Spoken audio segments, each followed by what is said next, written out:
नमस्कार, भास्कर जुएल official YouTube channel पर आपका स्वागत है। दोस्तों, अमेरिका के खेल निराले हैं। पूर्व राष्ट्रपति जो बाइडेन के समय रूस को लंबे युद्ध में फंसाए रखने के लिए यूक्रेन को दिल खोलकर पैसा और हथियार दिए गए, लेकिन अब नए राष्ट्रपति डोनाल्ड ट्रंप यूक्रेन की चमड़ी तक नोचकर दमड़ी कमाना चाहते हैं। यानी अमेरिका ने जो मदद यूक्रेन को दी वो उन्हें सूद समेत वापस चाहिए। अब सवाल यह है कि युद्ध में बर्बाद हो चुके यूक्रेन को तो खुद दूसरे देशों की मदद चाहिए, वो भला अमेरिका को क्या दे सकता है? तो दोस्तों, यूक्रेन की जमीन में एक ऐसा खजाना है जिसकी वजह से ट्रंप को यह युद्ध खत्म करवाने की जल्दी है।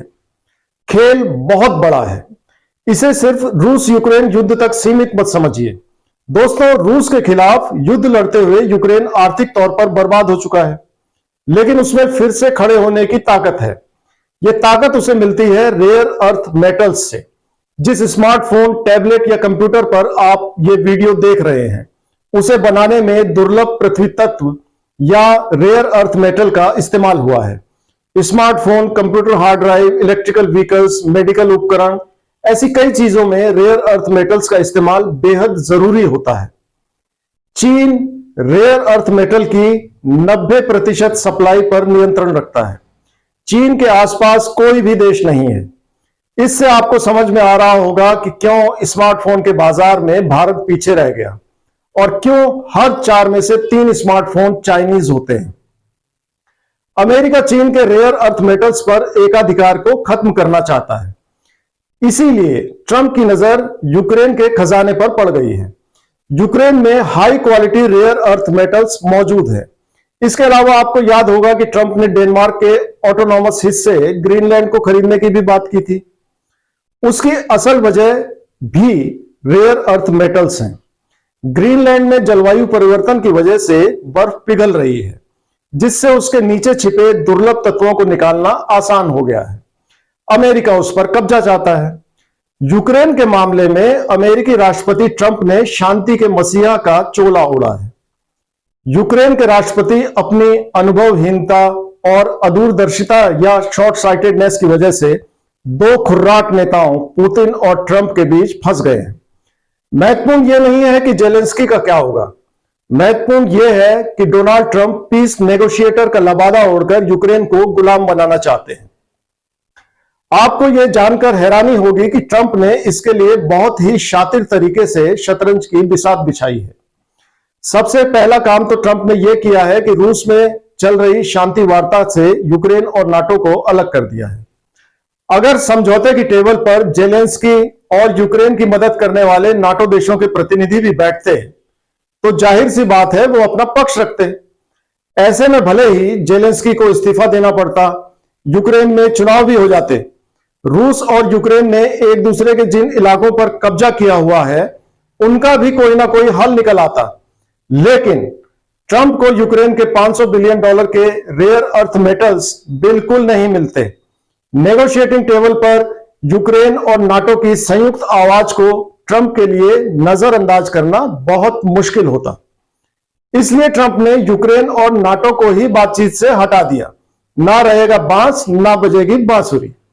दुनिया को ऐसा लग रहा है कि ट्रंप जो भी कदम उठा रहे हैं उससे सिर्फ और सिर्फ रूसी राष्ट्रपति पुतिन को फायदा हो रहा है। मीडिया के एक वर्ग को यह भी लगता है कि बोल तो ट्रंप रहे हैं लेकिन शब्द पुतिन के हैं, यानी ट्रंप पूरी तरह से पुतिन के कहने पर चल रहे हैं। मगर तमाम मीडिया रिपोर्ट्स को पढ़ने और रिसर्च करने के बाद मुझे ऐसा नहीं लगता। क्या ट्रंप जैसा खुर्राट कारोबारी जानबूझकर पुतिन की सभी शर्तों को मानेगा? ऐसा बिल्कुल भी नहीं है। सारी हकीकत $500 बिलियन के खेल के पीछे छुपी हुई है। इस बारे में चर्चा करने से पहले यह जान लेते हैं कि पुतिन की शर्तें क्या हैं और क्या उन शर्तों को मानने से अमेरिका की सेहत पर कोई फर्क पड़ता है। पुतिन चाहते हैं कि यूक्रेन नाटो का सदस्य ना बने। जिन इलाकों पर यूक्रेन काबिज हो गया है वहां से सैनिक हट जाएं। साथ ही पुतिन जेलेंस्की को बिल्कुल पसंद नहीं करते। पुतिन चाहते हैं कि जेलेंस्की इस्तीफा दें और यूक्रेन में चुनाव हो। अब आप खुद सोचिए, पुतिन की इन शर्तों को मानने से क्या अमेरिका को रत्ती भर भी फर्क पड़ेगा? जब शांति समझौता या युद्ध विराम होगा, जब रूसी और यूक्रेनी सेना बैरकों में वापस जाएगी, तभी तो अमेरिका रेयर अर्थ मेटल्स पर कब्जा करने के लिए यूक्रेन को खोदना शुरू करेगा। इसलिए बात करेंगे कि ट्रंप ने यूक्रेन से $500 बिलियन लेने का जो चक्रव्यूह रचा है वो दरअसल क्या है और यूक्रेन क्यों अमेरिका की एक कॉलोनी बनकर रह जाएगा। सबसे पहले ट्रंप ने यूक्रेन युद्ध में पूर्व राष्ट्रपति जो बाइडेन की नीतियों को गलत ठहराते हुए खुद को अलग किया, जबकि जेलेंस्की को अमेरिका ने ही रूस के खिलाफ युद्ध में खड़ा किया था। ट्रंप ने यूक्रेन को आर्थिक सहायता बंद करते हुए ऐलान किया कि उन्हें सूद समेत सारा पैसा वापस चाहिए।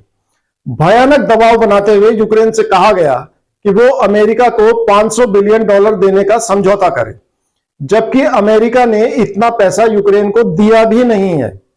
एक रिपोर्ट के मुताबिक अमेरिका ने यूक्रेन को $113 बिलियन से अधिक की मदद की है, लेकिन चाहिए उसे $500 बिलियन।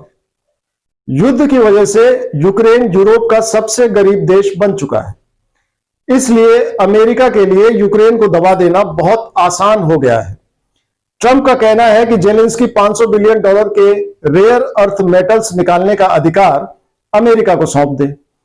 अपनी अदूरदर्शिता से यूक्रेन को घनघोर संकट में डाल चुके जेलेंस्की का कहना है कि $500 बिलियन जैसी अवास्तविक रकम को चुकाने में 250 साल लग जाएंगे। यूक्रेन की कई पीढ़ियां इसे चुकाने में जाया हो जाएंगी। इसलिए दोस्तों ये बिल्कुल साफ है कि यूक्रेन इस समझौते से अमेरिका की कॉलोनी बनकर रह जाएगा। अमेरिका को लगता है कि यूक्रेन के दुर्लभ खनिजों के अलावा एल्यूमीनियम की खदानों पर कब्जे के बाद चीन पर उसकी निर्भरता कम हो जाएगी। इससे यह भी जाहिर है कि जो चीन इस समय रेयर अर्थ मेटल्स के 90% हिस्से को कंट्रोल करता है, उससे निपटने के लिए अमेरिका यूक्रेन की बलि देने को तैयार है।